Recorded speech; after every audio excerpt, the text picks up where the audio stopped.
Hello students, it's Anuradha ma'am here. Welcome to my YouTube channel Make Concept Easy. आज के video lecture में 5 philosophical approach detail में explain करने जा रही हूँ। पहला है ह्यूमनिस्टिक अप्रोच, दूसरा है बिहेवियरिस्टिक अप्रोच, तीसरा है लिबरल अप्रोच, चौथा है प्रोग्रेसिव अप्रोच और पांचवा है रेडिकल अप्रोच।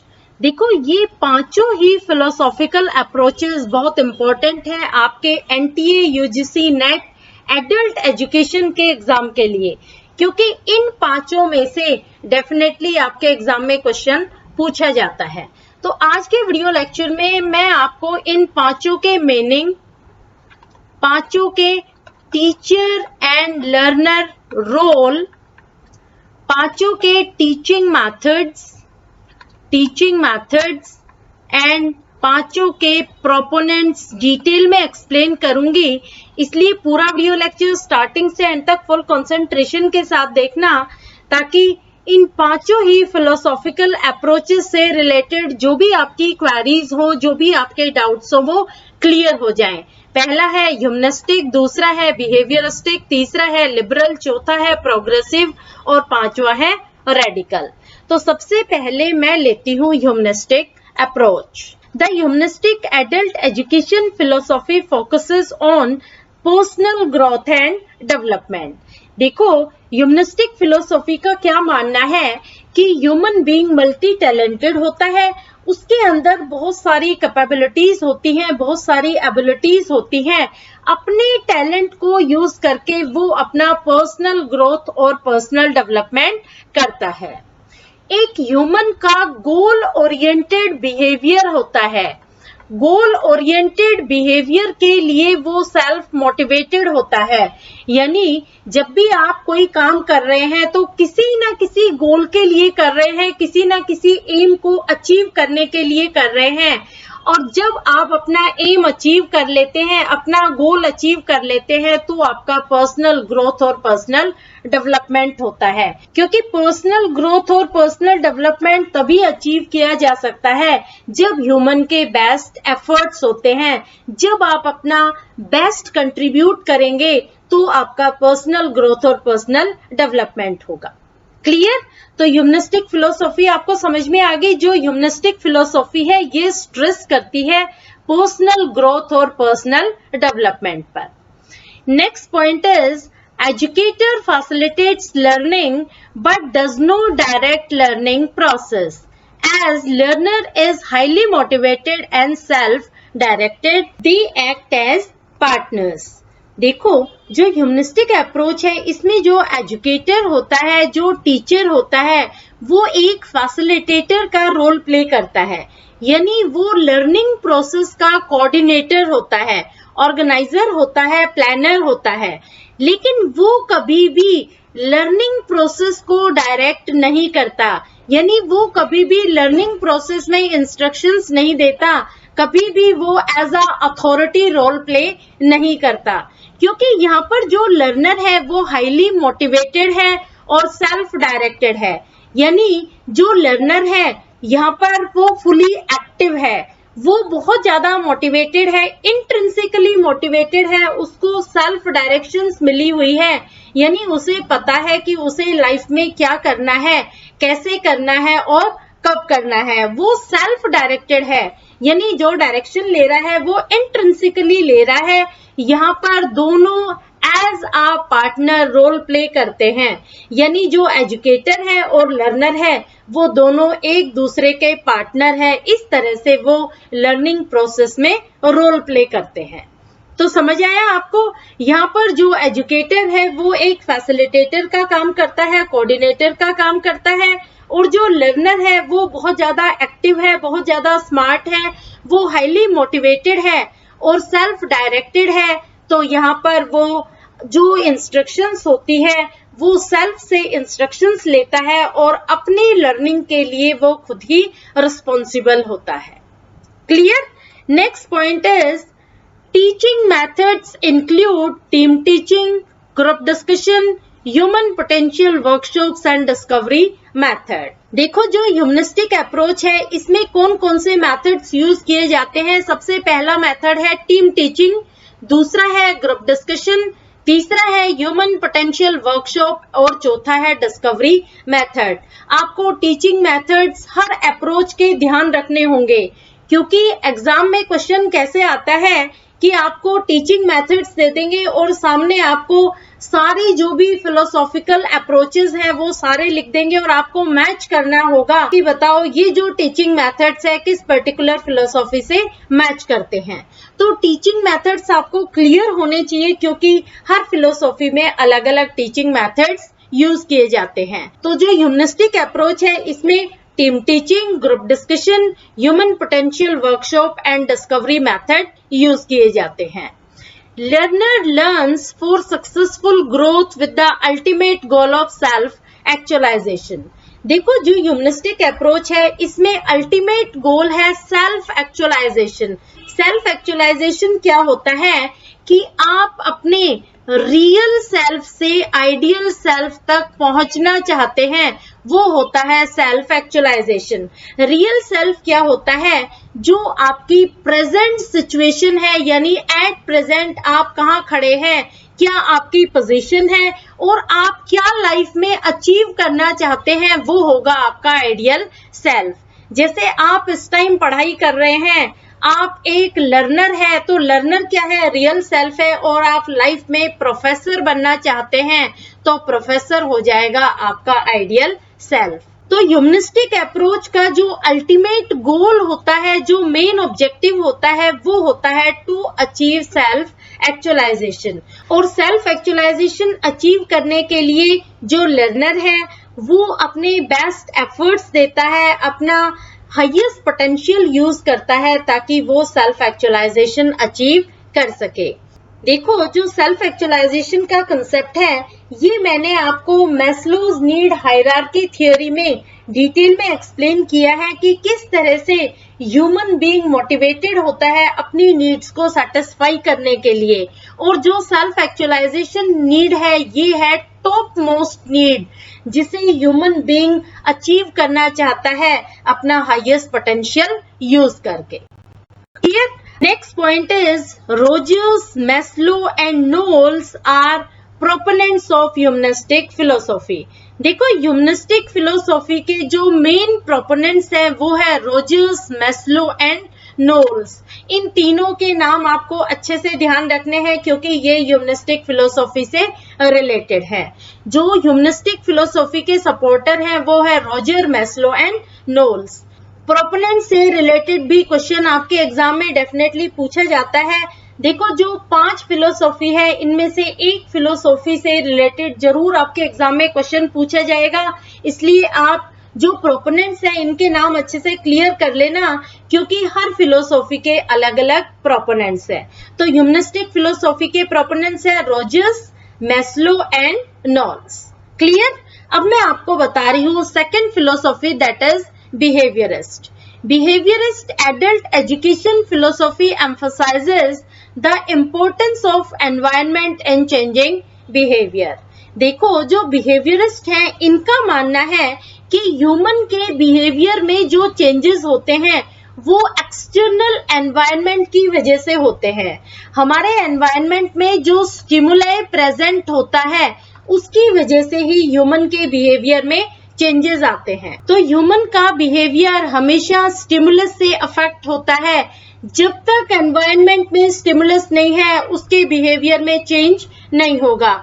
जैसे ही स्टिमुलस प्रेजेंट होता है तो वो हमेशा रिस्पोंड करता है और उसके बिहेवियर में चेंज एग्जिस्ट होता है। जैसे सपोज आप मार्केट जाते हैं, मार्केट में आपने समोसे देखे, तो समोसे देखते ही आपके मुंह में पानी आ गया। तो समोसे क्या है? समोसे है स्टिमुलस, ये आपको स्टिमुलेट कर रहे हैं और जैसे ही आपने समोसे देखे आपके मुंह में जो पानी आता है वो होता है रिस्पॉन्स। तो इससे आपका बिहेवियर चेंज हो जाता है, यानी आपका मन करता है समोसे खाने के लिए। तो जब तक एनवायरनमेंट में कोई स्टिमुलस प्रेजेंट नहीं होता है हमारा बिहेवियर भी चेंज नहीं होता है। लेकिन जैसे ही एनवायरनमेंट में स्टिमुलस एग्जिस्ट होता है तो वहां पर बिहेवियर भी चेंज हो जाता है। तो समझ आया? अब मैं आपको बता रही हूं इसमें एजुकेटर और लर्नर का रोल क्या होता है। Educator is an expert, designs an environment that elicits desired behavior and extinguishes undesired behavior. Learner is active and responsibility of learning lies with him. देखो बिहेवियरिस्ट फिलोसॉफी में जो एजुकेटर है, जो टीचर है, जो इंस्ट्रक्टर है, वो एक एक्सपर्ट होता है, वो एक गाइड होता है, कंट्रोलर होता है, वो डिजाइन करता है एनवायरनमेंट को। कैसे एनवायरनमेंट को वो डिजाइन करता है? देखो, जिस बिहेवियर को वो रिपीट करवाना चाहता है, यानी जो उसका डिजायर्ड बिहेवियर होता है, उसे वो एलिसिट करता है। एलिसिट का मतलब होता है अराउज, यानी जिस बिहेवियर को वो रिपीट करवाना चाहता है, उस बिहेवियर को वो अराउज करता है, किंडल करता है, रेज करता है। और जिस बिहेवियर को वो रिपीट नहीं करवाना चाहता, यानी जो उसका अनडिजायर्ड बिहेवियर होता है, उसे वो एक्सटिंग्विश करता है। एक्सटिंग्विश का मतलब होता है एलिमिनेट। यानी यहाँ पर जो इंस्ट्रक्टर होता है, जो टीचर होता है, डिजायर्ड बिहेवियर को सपोर्ट करता है, डिजायर्ड बिहेवियर को अराउज करता है, उसे वो रेनफोर्स करता है। और जो अनडिजायर्ड बिहेवियर है, उसे वो एलिमिनेट करता है, इरेडिकेट करता है, वाइप आउट करता है, क्योंकि उसे वो नेगेटिवली रेनफोर्स कर रहा है। यहाँ पर जो लर्नर है वो एक्टिव है, जो रिस्पॉन्सिबिलिटी है लर्निंग की, वो सारी होती है लर्नर की। क्लियर? तो यहाँ आपको समझ में आया एजुकेटर और लर्नर के क्या रोल होते हैं। जो एजुकेटर होता है वो डिजाइन करता है ऐसा एनवायरनमेंट जिसमें डिजायर्ड बिहेवियर को स्ट्रेंथन किया जा सके और अनडिजायर्ड बिहेवियर को वीकन किया जा सके। और जो लर्नर होता है उसके ऊपर सारी लर्निंग की रिस्पॉन्सिबिलिटीज होती हैं। Clear? Next point is it focuses on learning of stimulus response connection and their reinforcement. देखो, ये जो अप्रोच है ये फोकस करता है स्टिमुलस रिस्पॉन्स कनेक्शन पर। क्या होता है स्टिमुलस रिस्पॉन्स कनेक्शन?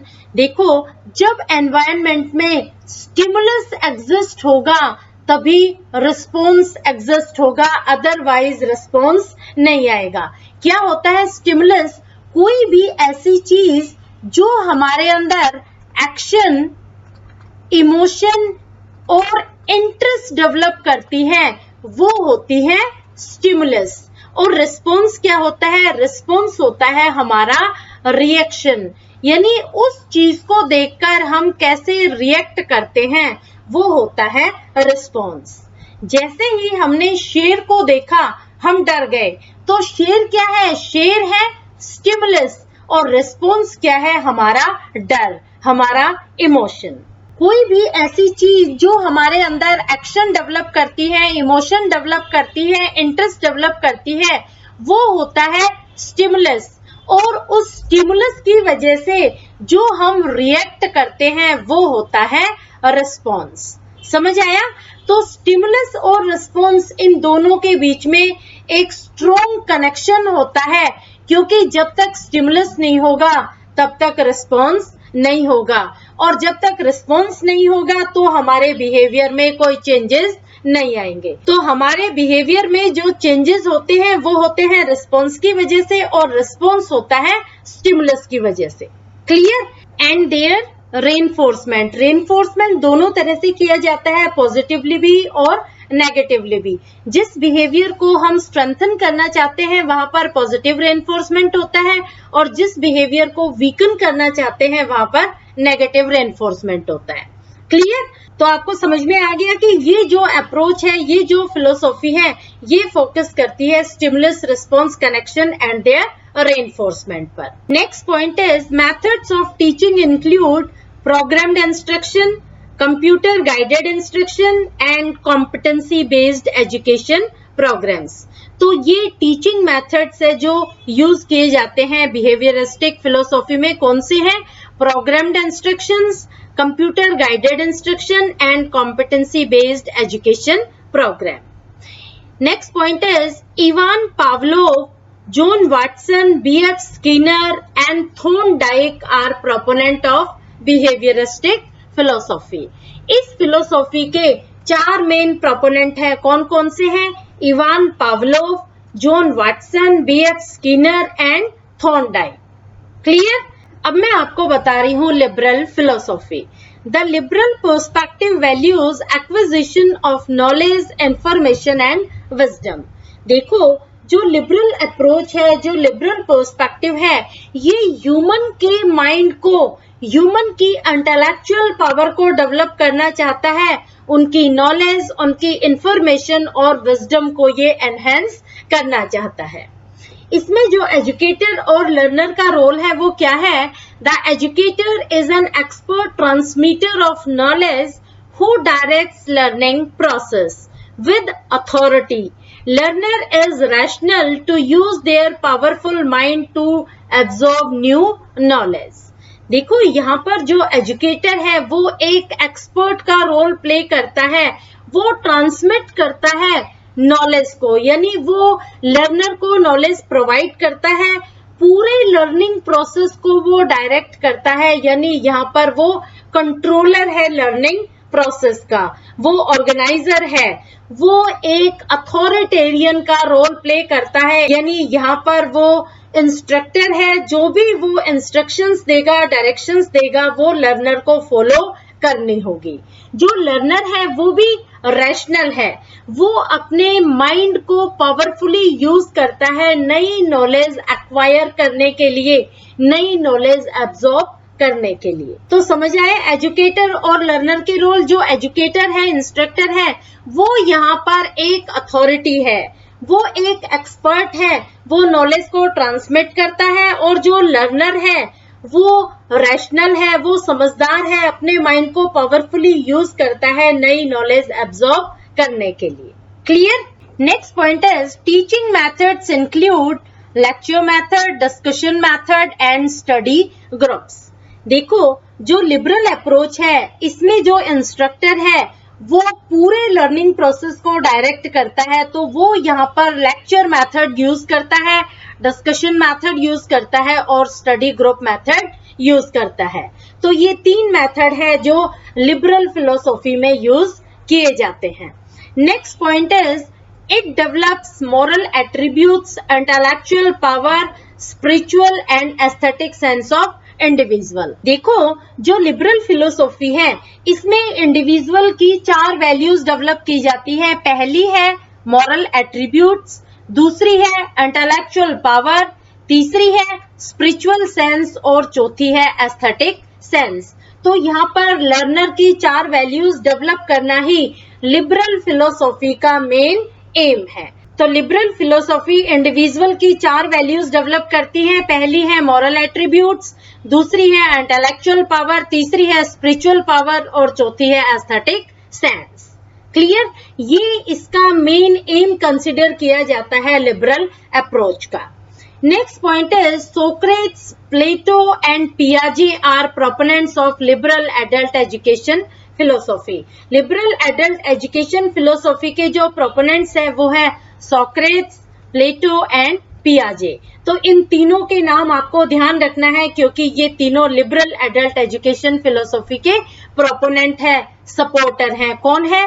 पहला है सोक्रेट, दूसरा है प्लेटो और तीसरा है पियाजे। क्लियर? अब मैं आपको बता रही हूँ next philosophy, that is progressive. Progressive philosophy of adult education focuses on values, problem solving skills, attitudes in addition to knowledge. देखो, जो प्रोग्रेसिव फिलोसॉफी है वो ह्यूमन में नॉलेज तो एनहेंस करती ही करती है, लेकिन इसके साथ साथ वो फोकस करती है वैल्यूज डेवलप करने में, ह्यूमन के अंदर प्रॉब्लम सॉल्विंग स्किल्स डेवलप करने में, उसके पॉजिटिव एटीट्यूड को डेवलप करने में। तो यहाँ पर नॉलेज के साथ साथ और भी चीजें डेवलप की जाती है। वो कौन कौन सी चीजें हैं? पहली है वैल्यूज, दूसरी है प्रॉब्लम सॉल्विंग स्किल और तीसरी है पॉजिटिव एटीट्यूड। यहाँ पर एजुकेटर और लर्नर का रोल क्या है? Educator functions more as a guide and facilitator of learning process than an authority figure. Learner participate actively. देखो, यहाँ जो एजुकेटर है, जो टीचर है, जो इंस्ट्रक्टर है, उसका रोल होता है एज अ फैसिलिटेटर। वो लर्निंग प्रोसेस को कोऑर्डिनेट करता है, उसे गाइड करता है, डिजाइन करता है। वो लर्निंग प्रोसेस में कभी भी अथॉरिटी फिगर का रोल प्ले नहीं करता, यानी वो लर्निंग प्रोसेस को कभी भी डायरेक्ट नहीं करता। वो यहाँ पर एक कोऑर्डिनेटर का रोल प्ले करता है, एक प्लानर का रोल प्ले करता है, एक डिजाइनर का रोल प्ले करता है। और जो लर्नर होता है वो भी पूरे प्रोग्राम में, पूरे प्रोसेस में एक्टिवली पार्टिसिपेट करता है। Clear? Next point is methods used in this philosophy include practical, experimental, problem solving, guided experience and cooperative learning। देखो यहाँ पर जो मेथड यूज किए जाते हैं वो प्रैक्टिकल मेथड्स हैं, एक्सपेरिमेंटल मेथड्स हैं, प्रॉब्लम सॉल्विंग स्किल्स हैं, गाइडेड एक्सपीरियंस है और कोऑपरेटिव लर्निंग है। तो ये 5 मेथड प्रोग्रेसिव फिलोसॉफी में यूज किए जाते हैं। Next point is learners are equipped with problem solving skills and practical knowledge. यहाँ पर जो लर्नर होता है उसे प्रैक्टिकल नॉलेज प्रोवाइड की जाती है, उसके अंदर प्रॉब्लम सॉल्विंग स्किल्स डेवलप की जाती है कि किस तरह से वो किसी भी प्रॉब्लम को सबसे पहले आइडेंटिफाई करता है, फिर किस तरह से वो अपनी रीजनिंग और एनालिटिकल स्किल्स अप्लाई करके प्रॉब्लम को सोल्व करता है।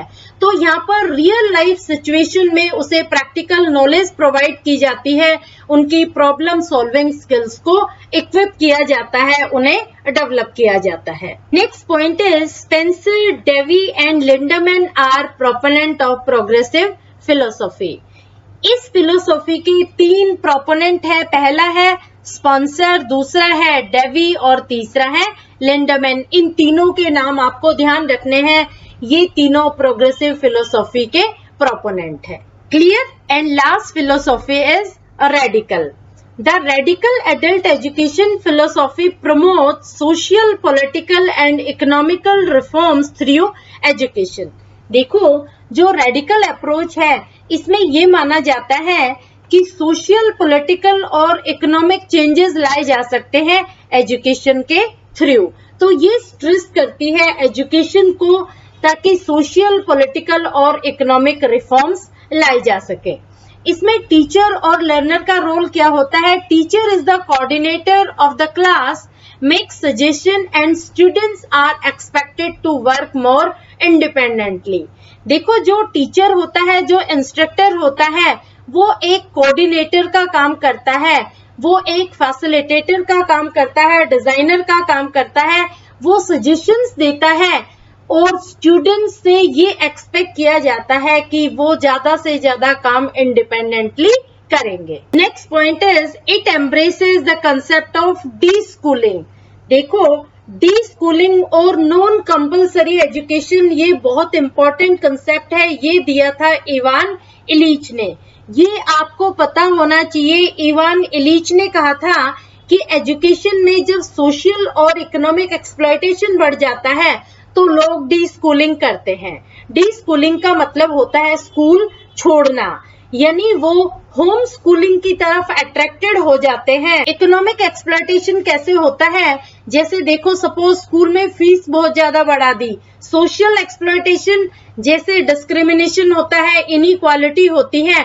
तो इस तरह की चीजें जब स्कूल में बहुत ज्यादा बढ़ जाती है तो लोग वहां पर डी स्कूलिंग शुरू कर देते हैं, यानी घर की तरफ लोग अट्रैक्ट हो जाते हैं, वो स्कूल छोड़ देते हैं और घर पर बैठकर ही पढ़ाई करते हैं। अब देखो डी स्कूलिंग के कंसेप्ट में एक चीज और क्लियर करती हूँ कि जब बच्चा फॉर्मल सेटअप में पढ़ता है तो वो स्ट्रेस में पढ़ता है, लेकिन जब वो नेचुरल इंस्टिंक्ट में पढ़ता है यानी सेल्फ मोटिवेटेड होता है तो वो फोकस्ड होता है और उसकी लर्निंग बहुत अच्छी होती है।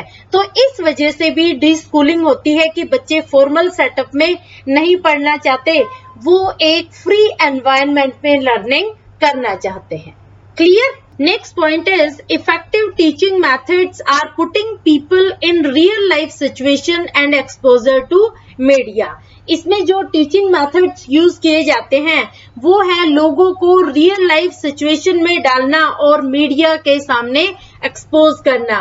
जो भी प्रॉब्लम है मीडिया को बता दो तो उससे क्या होगा कि वो प्रॉब्लम वर्ल्ड वाइड बन जाती है, यानी मीडिया उस प्रॉब्लम को एक्सपोज कर देता है और बहुत जल्दी उसका सॉल्यूशन आता है।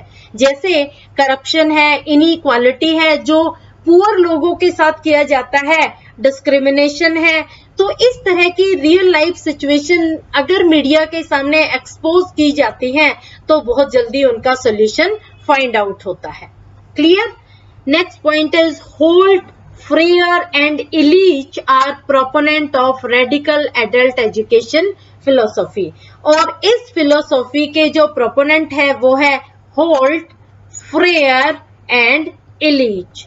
इन तीनों के नाम ध्यान रखना, ये तीनों है रेडिकल एडल्ट एजुकेशन फिलोसॉफी के प्रोपोनेंट। क्लियर? तो एक वीडियो लेक्चर में मैंने आपको पांचों फिलोसॉफी डिटेल में एक्सप्लेन की है। होपफुली आपको अच्छे से समझ में आ गई होगी। Thank you so much. Please like my video lectures, share it with your friends, subscribe my channel. और इन नोट्स के लिए आप ज्वाइन कर लेना मेरे टेलीग्राम ग्रुप को। ये लिंक है मेरे टेलीग्राम ग्रुप का। Thank you so much.